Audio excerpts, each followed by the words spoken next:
ಸಿಂಹರಾಶಿ ಮಾನಸಿಕವಾದಂತಹ ಖಿನ್ನತೆ ನಿಮ್ಮನ್ನು ಕಾಡುತ್ತೆ. ಯಾವುದೋ ಒಂದು ಪ್ರಯತ್ನವನ್ನು ಮಾಡ್ತಾ ಇರ್ತೀರಿ, ವಯಸ್ಸಿಗೆ ಅನುಗುಣವಾಗಿ ವಿದ್ಯಾರ್ಥಿಗಳಾದರೆ ವಿದ್ಯಾಕ್ಷೇತ್ರದಲ್ಲಿ, ಅಥವಾ ಮದುವೆಗೆ ಪ್ರಯತ್ನ ಮಾಡ್ತಾ ಇರ್ತಕ್ಕಂಥವ್ರು, ಅಥವಾ ಉದ್ಯೋಗಕ್ಕೋಸ್ಕರವಾಗಿ ಪ್ರಯತ್ನವನ್ನು ಮಾಡ್ತಾ ಇರುವಂಥವ್ರು, ಉದ್ಯೋಗದಲ್ಲಿದ್ದು ಅಲ್ಲಿಯ ವ್ಯವಸ್ಥೆ ಸರಿಯಾಗಲಿ ಅನ್ನುವ ಉದ್ದೇಶ ಇಟ್ಟುಕೊಂಡು ಪ್ರಯತ್ನ ಮಾಡ್ತಾ ಇರ್ತಕ್ಕಂಥವ್ರು, ಇದು ಯಾವುದೂ ಕೂಡ ಮನಸ್ಸಿಗೆ ಸಮಾಧಾನ ಕೊಡೋದಿಲ್ಲ. ಈ ಆಯ್ಕೆ ನಂದು ತಪ್ಪಾಗಿದೆ ಅನ್ನುವಂತಹ ಖಿನ್ನತೆಗೆ ಒಳಗಾಗ್ತೀರಿ. ಇದು ಸರಿಯಾಗಲಿಲ್ಲ ಅನ್ನುವಂತಹ ಭಾವನೆ ನಿಮಗೇ ಕಾಡುತ್ತೆ. ಹಾಗಂತ ಮಧ್ಯದಲ್ಲಿ ಅದನ್ನು ಬಿಟ್ಟು ಬೇರೆ ಕಡೆಗೆ ವಿಚಲಿತರಾಗೋದಕ್ಕೆ ಅವಕಾಶಗಳಿದೆಯಾ, ಒಳ್ಳೆಯದಾಗತ್ತಾ ಅನ್ನುವಂಥದ್ದನ್ನು ಯೋಚನೆ ಮಾಡಬೇಕು. ಇರುವಂತಹ ಕೆಲಸದಲ್ಲೇ ಏನೋ ಕಿರಿಕಿರಿ ಆಗ್ತಾ ಇದೆ ಅಂತಂದರೆ ಬೇರೆ ಕಡೆಗೆ ಹೋದಾಗಲೂ ಕೂಡ ಇದು ಮುಂದುವರಿಯುವುದಿಲ್ಲವೇ ಅನ್ನುವಂಥದ್ದು ಪ್ರಶ್ನೆಯನ್ನು ಮಾಡಿಕೊಂಡು ನಂತರದಲ್ಲಿ ನಿರ್ಧಾರವನ್ನು ಮಾಡಿ. ಸಮಯ ಚೆನ್ನಾಗಿಲ್ಲ, ಈ ದಿನ ಚೆನ್ನಾಗಿಲ್ಲ ಅಂತ ಆದಾಗ ಆದಷ್ಟು ತಾಳ್ಮೆಯಿಂದ ವಿಚಾರವನ್ನು ಮಾಡಬೇಕಾದಂಥದ್ದು ಮುಖ್ಯವಾಗುತ್ತೆ. ತುಂಬ ಒತ್ತಡದ ದಿವಸ ಇದು. ಆರೋಗ್ಯದಲ್ಲಿ ಸ್ವಲ್ಪ ವ್ಯತ್ಯಾಸಗಳು, ತುಂಬ ದಿವಸದಿಂದ ನೆರಳ್ತಾ ಇರತಕ್ಕಂಥವರಿಗೆ ಏನೋ ಬದಲಾವಣೆಗಳು ಕಾಣುತ್ತೆ.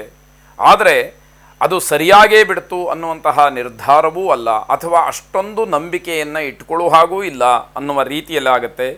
ಮದುವೆ ವಿಚಾರ ಮುನ್ನೆಲೆಗೆ ಬರುತ್ತೆ, ಆದರೆ ಪ್ರಯೋಜನ ಏನು, ನಿರ್ಧಾರವಾಯ್ತಾ ಅಂತ ಕೇಳಿದರೆ ಖಂಡಿತವಾಗಿ ಇಲ್ಲ ಅನ್ನುವಂಥದ್ದು. ಸರ್ಕಾರಿ ನೌಕರರಿಗೆ ಬಡ್ತಿ ಸಿಕ್ಕತ್ತೆ ಅನ್ನುವಂತಹ ಒಂದು ಸೂಚನೆ ಸಿಕ್ಕಿದ ಮೇಲೆ ಖಾತ್ರಿ. ಈ ರೀತಿಯ ಗೊಂದಲಗಳು ನಿಮ್ಮನ್ನು ಆವರಿಸ್ಕೊಳ್ತಕ್ಕಂಥದ್ದು. ವಿವಾಹದ ವಿಚಾರ ಪ್ರಸ್ತಾಪ ಆದರೂ ಕೂಡ ಅದು ಜಗಳದಲ್ಲಿ ಕೊನೆಯಾಗುತ್ತೆ. ಯಾವುದೋ ಒಂದು ಮಾತಿಗೋ ಹೊಂದಾಣಿಕೆಗೋ ಸರಿ ಬರಲಿಲ್ಲ ಅಂತ ಹೇಳಿ ಆ ವಿಚಾರ ಮತ್ತೆ ಹಾಗೆ ಹಿನ್ನೆಲೆಗೆ ಹೋಗುವಂಥದ್ದು ಅಥವಾ ನೆನೆಗುದಿಗೆ ಬೀಳ್ತಕ್ಕಂಥದ್ದು ಆಗತ್ತೆ. ಸ್ವಯಂವರ ಪಾರ್ವತಿಯನ್ನು ವಿಶೇಷವಾಗಿ ಪ್ರಾರ್ಥನೆ ಮಾಡಿ ವಿವಾಹ ಪ್ರತಿಬಂಧಕ ದೋಷ ಇರತಕ್ಕಂಥವರೆಲ್ಲರಿಗೂ ಕೂಡ ಶುಭ ಅನ್ನುವಂತಹ ಒಂದು ಅನುಗ್ರಹವಾಗಲಿ, ಶುಭವಾಗಿ. ಕನ್ಯಾ ರಾಶಿ ಕುಟುಂಬದಲ್ಲಿ ಮಂಗಳ ಕಾರ್ಯದ ಚರ್ಚೆ ನಡೆಯುತ್ತೆ, ಆದರೆ ಕೇವಲ ಅದು ಚರ್ಚೆಯಾಗಿಯೇ ಉಳಿತಕ್ಕಂಥದ್ದು. ಇಂಜಿನಿಯರಿಂಗ್ ವಿದ್ಯಾರ್ಥಿಗಳಿಗೆ, ಇಂಜಿನಿಯರ್ಸ್ಗೆ ಶುಭವಾಗುವಂತಹ ದಿವಸ ಇದು. ಭಾವನಾತ್ಮಕವಾಗಿಯೇ ಇರ್ತಕ್ಕಂಥವ್ರು, ಭಾವುಕರಾಗಿರ್ತಕ್ಕಂಥವ್ರು ತುಂಬ ದುರ್ಬಲರಾಗಿಬಿಡ್ತೀರಿ. ಪುಣ್ಯಕ್ಷೇತ್ರಗಳ ದರ್ಶನಕ್ಕೆ ನಿಮಗೆ ಅವಕಾಶವಾಗುತ್ತೆ. ಜವಾಬ್ದಾರಿ ಹೆಚ್ಚಾಗುವಂತಹ ಆತಂಕದಲ್ಲಿ ನೀವಿರ್ತೀರಿ. ಇನ್ನೂ ನಾನು ಮಾಡಬೇಕಾದಂತಹ ಕರ್ತವ್ಯಗಳು ಬೇಕಾದಷ್ಟಿದೆ ಅನ್ನುವಂತಹ ಆತಂಕ ನಿಮ್ಮನ್ನು ಕಾಡುವಂಥದ್ದು. ಹಣ ತುಂಬ ಖರ್ಚಾಗ್ತಕ್ಕಂತಹ ದಿವಸ. ಅನಗತ್ಯವಾದಂತಹ ಮಾತು, ಬೇರೆಯವರನ್ನು ಹಾಸ್ಯ ಮಾಡುವಂಥದ್ದು ಬೇಡ. ಯಾವುದೇ ವಾತಾವರಣ ನಿಮ್ಮಿಂದ ಕಲುಷಿತವಾಯಿತು ಅನ್ನುವಂತಹ ಕೆಟ್ಟ ಹೆಸರು ನಿಮಗೆ ಬೇಡ. ಅಷ್ಟು ಎಚ್ಚರಿಕೆಯನ್ನು ವಹಿಸಬೇಕಾದಂಥದ್ದು. ಬೇರೆಯವರ ಜೀವನ, ಅವರ ಆಸ್ತಿ, ಅಂತಸ್ತು, ವಿದ್ಯೆ ಅಥವಾ ಉದ್ಯೋಗ, ಹಣಕಾಸಿನ ಸ್ಥಿತಿ, ಇದು ಯಾವುದನ್ನೂ ಕೂಡ ನೀವು ಅಪಹಾಸ್ಯ ಮಾಡಬಾರ್ದು ಅನ್ನುವಂಥದ್ದು ಎಚ್ಚರಿಕೆಯ ಮಾತು. ಒಂದು ವೇಳೆ ಹಾಗೆ ಮಾಡಿ ನೀವು ಅದರಲ್ಲಿ ಜಯಶೀಲರಾಗ್ತೀರಿ ಅಂತ ಹೇಳಿ ಏನಾದರೂ ಅಂದುಕೊಂಡಿದ್ರೆ ಅದು ನಿಮ್ಮ ಭ್ರಮೆಯಾಗತ್ತೆ. ಎದುರುಗಡೆ ಇರತಕ್ಕಂತಹ ವ್ಯಕ್ತಿ ತಿರುಗಿ ಮಾತಾಡಿದರೆ ನಿಮ್ಮ ಮರ್ಯಾದೆ ಪೂರ್ಣ ಹೋಗುವಂಥದ್ದು. ಅದಕ್ಕೆ ಅವಕಾಶವನ್ನು ಮಾಡಿಕೊಳ್ಬೇಡಿ ಎನ್ನುವಂಥದ್ದು. ಲಲಿತಾ ಪರಮೇಶ್ವರಿಯನ್ನು ಪ್ರಾರ್ಥನೆ ಮಾಡಿ, ಅನುಕೂಲ ಇರತಕ್ಕಂಥವರು ಲಲಿತಾ ಸಹಸ್ರನಾಮವನ್ನು ಶ್ರವಣ ಮಾಡಿ ಅಥವಾ ಪಠನ ಮಾಡಿ, ಶುಭವಾಗಿ. ತುಲಾರಾಶಿ ಪ್ರೇಮಿಗಳಿಗೆ ತುಂಬ ಶುಭವಾದಂತಹ ದಿವಸ. ಶರೀರದಲ್ಲಿ ಏನೋ ಒಂದು ರೀತಿಯ ಸಮಸ್ಯೆ ಅಥವಾ ನೋವು ಕಾಣಿಸ್ಕೊಳ್ತಕ್ಕಂಥದ್ದಿರ್ಬೋದು.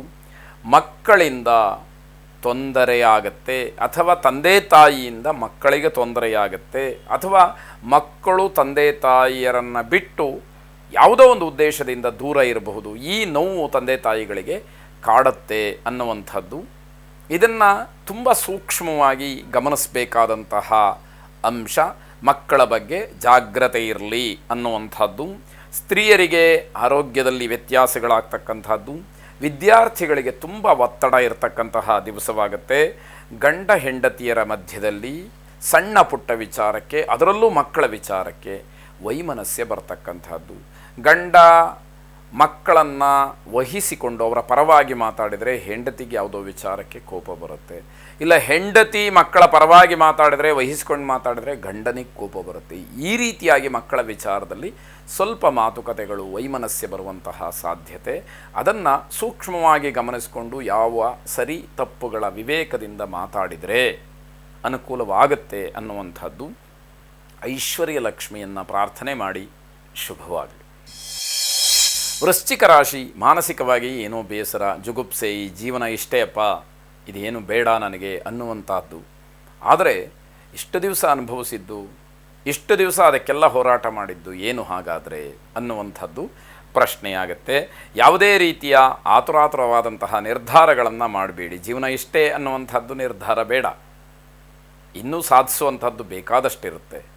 ಯಾವುದೋ ಒಂದು ಕಹಿ ಘಟನೆಯೋ ಅಥವಾ ಯಾವುದೋ ಒಂದು ಮನಸ್ಸಿಗೆ ಅಸಮಾಧಾನ ಆಗುವಂತಹ ಸಂದರ್ಭವು ಒದಗಿ ಬಂದಿದ್ದರೆ ಅದೇನು ಶಾಶ್ವತ ಅಲ್ಲ. ಮುಂದಿನ ದಿನಮಾನಕ್ಕೆ ಅದು ಸರಿಯಾಗುತ್ತೆ, ಅಥವಾ ಸರಿಪಡಿಸ್ಕೊಳ್ತಕ್ಕಂತಹ ಪ್ರಯತ್ನ ನಿಮಗೆ ಅನುಕೂಲವನ್ನು ಮಾಡಿಕೊಡುತ್ತೆ ಅಂತ ಅರ್ಥ. ವೃತ್ತಿಯಲ್ಲಿ ಅಥವಾ ಕೆಲಸದಲ್ಲಿ ಏನೋ ಕಿರುಕುಳ ಅಂತಕ್ಕಂಥದ್ದು ತಪ್ಪಿದ್ದಲ್ಲ, ಅದಕ್ಕೆ ಬೇಸರ ಆಗ್ತಕ್ಕಂತಹದ್ದು ಸಹಜವೇ.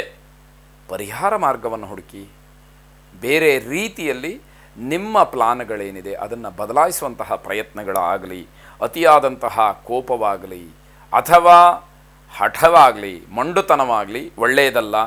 ನೀವು ಸುಮ್ಮನೆ ನಿಷ್ಠುರ ಆಗ್ತೀರಿ ಅಷ್ಟೇ ಹೊರತು ಅದರಿಂದ ಏನೂ ಪ್ರಯೋಜನಕ್ಕೆ ಬರದೇ ಇರತಕ್ಕಂಥದ್ದು. ಆತ್ಮವಿಶ್ವಾಸದ ಕೊರತೆ ಎದ್ದು ಕಾಣುತ್ತೆ ಅನ್ನುವಂತಹ ವಿಚಾರ. ಆತ್ಮವಿಶ್ವಾಸವನ್ನು ಹೆಚ್ಚು ಮಾಡಿಕೊಳ್ಬೇಕು. ಏನೇ ಕಷ್ಟ ಬರಲಿ ಅಥವಾ ಯಾವುದೇ ಅಡ್ಡಿ ಆತಂಕಗಳು ಬರಲಿ, ಧೈರ್ಯವಾಗಿ ವಿವೇಚನೆಯಿಂದ ಅದು ಏನು ಅಂತ ಹೇಳಿ ವಿಮರ್ಶೆ ಮಾಡಿ ನಂತರದಲ್ಲಿ ನಿರ್ಧಾರ ಮಾಡುವಂಥದ್ದು ಬುದ್ಧಿವಂತರ, ಯೋಗ್ಯರ ಲಕ್ಷಣವಾಗಿರುತ್ತೆ. ದಾಂಪತ್ಯದಲ್ಲೂ ಕೂಡ ಜಗಳವಾಗುತ್ತೆ. ಹೊರಗಿನ ಯಾವುದೋ ವಿಚಾರಗಳು, ಆ ಒತ್ತಡ ಕೌಟುಂಬಿಕವಾಗಿ ಸಮಾಧಾನವಾಗಿರೋದಕ್ಕೂ ಕೂಡ ಬಿಡದೇ ಇರತಕ್ಕಂತಹ ಪರಿಸ್ಥಿತಿಯನ್ನು ತಂದುಕೊಳ್ತೀರಿ. ಲಕ್ಷ್ಮೀನಾರಾಯಣರನ್ನು ವಿಶೇಷವಾಗಿ ಪ್ರಾರ್ಥನೆ ಮಾಡಿ ಆ ಆದಿ ದಂಪತಿಗಳು ನಿಮ್ಮ ದಾಂಪತ್ಯ ಜೀವನದಲ್ಲಿ ಸುಖವನ್ನು ಅನುಗ್ರಹ ಮಾಡಲಿ. ಶುಭವಾಗಿ.